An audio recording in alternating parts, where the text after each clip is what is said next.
kakak beradik yang bernama Trish dan Derry. Di sini mereka sedang mengemudikan mobil melewati jalan terpencil di daerah Florida yang tentunya untuk liburan musim panas. Waktu di perjalanan, Derry terus saja menggoda adik perempuannya, namun tiba-tiba mereka dikejutkan oleh sebuah mobil truk yang datang tiba-tiba dari arah belakang. Lalu mobil truk itu melaju tepat di belakang mobilnya Derry dengan ugal-ugalan, bahkan hampir menabrak mobil mereka yang pada akhirnya setelah kejadian tadi, mereka pun berhasil lepas dari truk. Beberapa saat kemudian, keduanya melewati sebuah gereja tua yang sudah tidak digunakan lagi. Dan secara bersamaan, mereka melihat truk aneh yang ugal-ugalan sebelumnya dan kini tengah terparkir di halaman gereja itu. Di sini terdapat sosok pria misterius dengan menggunakan kostum serba tertutup yang sedang menggendong benda-benda berbentuk seperti tubuh manusia.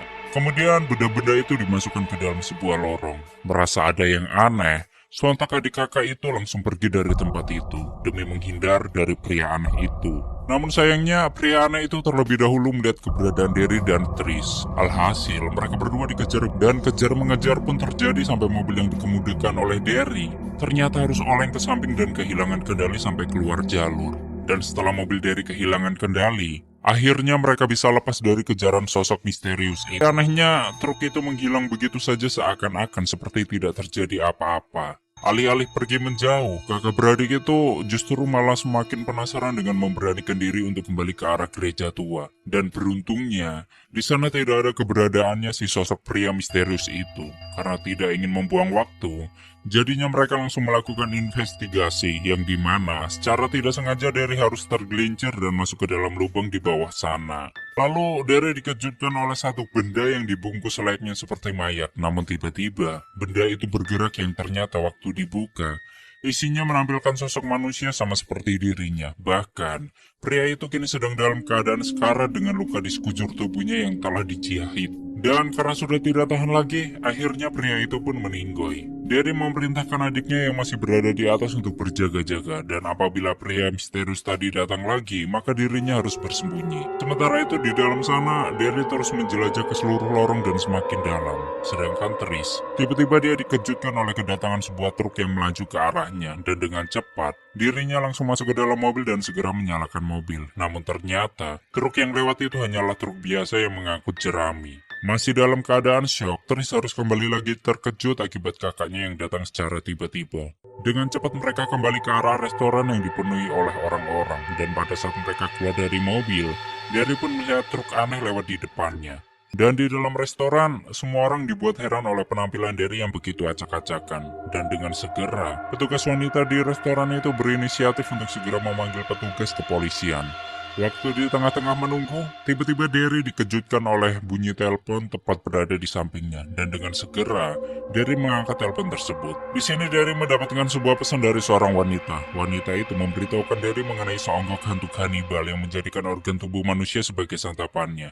Dan bila ada orang yang berani menghalangi jalan ninjanya, maka hantu itu akan membuat perhitungan kepada orang tersebut. Singkat cerita, petugas kepolisian sudah tiba di restoran. Di sini, Derry langsung menceritakan semua yang dia alami dan dia lihat, bahkan semua hal yang Derry ketahui, yaitu mengenai sosok misterius yang ada di dalam gereja tua. Pada awalnya polisi tersebut tidak mempercayai apa yang dikatakan oleh Derry, namun tiba-tiba kejadian mengerikan pun terjadi tepat di depan restoran, yaitu mobil yang dikemudikan oleh Derry baru saja dimasuki oleh sesosok pria misterius yang mengobrak-abrik isi mobilnya Derry. Dan pada akhirnya, para polisi percaya bahwa Derry dalam keadaan bahaya. Sontak mereka langsung melakukan investigasi untuk mengecek ke lokasi yang dimaksud oleh Derry. Dan dengan menggunakan dua mobil yang berbeda, mereka pun berjalan bersamaan. Namun sayangnya, mobil polisi yang berada di belakang Derry ternyata harus terlebih dahulu diserang oleh makhluk mengerikan itu, sementara Derry dan Trish belum menyadari. Dan tiba-tiba mereka dikejutkan dengan sebuah lemparan mirip seperti kepalan, dan sontak Derry langsung menghentikan mobilnya. Lalu mereka melihat sebuah adegan menjijikan sekaligus mengerikan yang dimana makhluk itu tengah memakan dan menjilati kepala polisi tadi. Dan tanpa basa-basi, Derry langsung melarikan diri pergi menjauhi dari si makhluk tersebut. Dan tibalah mereka di sebuah rumah wanita tua untuk meminta pertolongan. Namun sepertinya makhluk tersebut harus berhadapan dengan wanita tua yang masih kuat. Di sini, perbentrokan pun terjadi di antara mereka berdua. Namun sayangnya wanita tua harus kalah oleh si makhluk tersebut yang kemudian Dengan terpaksa Derry dan Tris harus pergi meninggalkan wanita itu, lalu kembali melanjutkan perjalanannya untuk mencari pertolongan.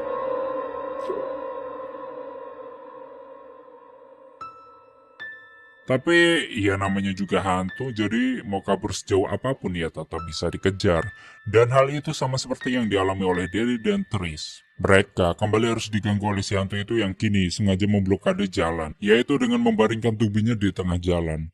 Tapi usahanya sia-sia karena Derry lebih memilih untuk melindas hantu itu. Namun hal tersebut tidak berarti apa-apa bagi si hantu yang dimana hantu tersebut masih hidup lalu mengapakkan sayapnya untuk terbang mengejar Derry dan Tris. Tris kembali melindas hantu tersebut dengan penuh emosi. Singkat cerita, setelah berhasil lepas dari kejaran makhluk tersebut, Tris dan Derry kini sudah berada di kantor polisi. Tak lama kemudian datanglah seorang wanita bernama Giselle.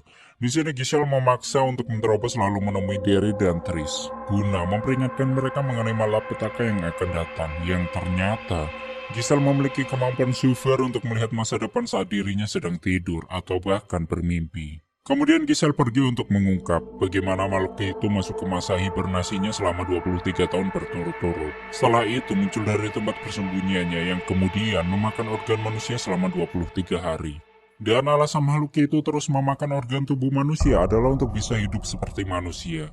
Jadi sederhananya, jika makhluk itu mengkonsumsi mata untuk bisa melihat dan sama seperti organ tubuh manusia lainnya, waktu mati lampu di ruang kantor polisi pun padam dan tak lama kemudian terlihat seonggok makhluk yang sedang memakan tubuh narapidana yang berada di dalam sel. Akibat hal tersebut, kerusuhan pun terjadi, lalu semua pasukan dikerahkan untuk berjaga-jaga dengan dilengkapi senjata, yaitu untuk melawan makhluk tersebut. Sedikit demi sedikit jumlah petugas polisi pun semakin berkurang, karena mereka dimakan oleh makhluk kanibal tersebut. Dan tibalah pada saat makhluk itu bertemu dengan Derry, Tris, dan juga Giselle. Namun anehnya, makhluk itu tidak tertarik untuk menyantap tubuhnya Giselle, dan tak kenapa makhluk itu lebih memilih untuk mengejar Derry dan Tris. Hingga sampailah mereka di salah satu ruangan yang dimana lagi-lagi kakak beradik itu harus bertemu dengan makhluk tersebut. Lalu, makhluk itu harus menciumi bahkan menjilati wajahnya Derry dan juga Tris. Hingga pada saatnya, makhluk itu membuang Tris karena dirasa tidak cukup sepadan untuk usahanya, yaitu dalam memakan organ tubuh manusia.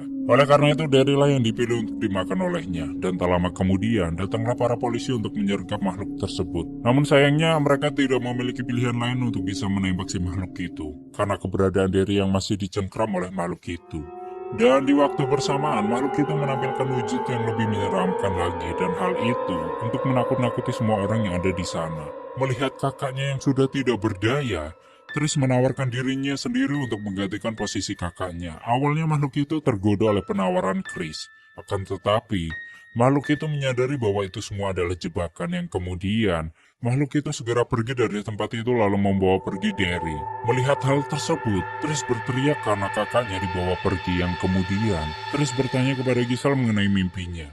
Apakah mimpinya itu pernah terbukti? Namun Giselle mencoba menghindar dari pertanyaan Tris dan memilih untuk pergi serta mengatakan bahwa dirinya adalah perempuan gila.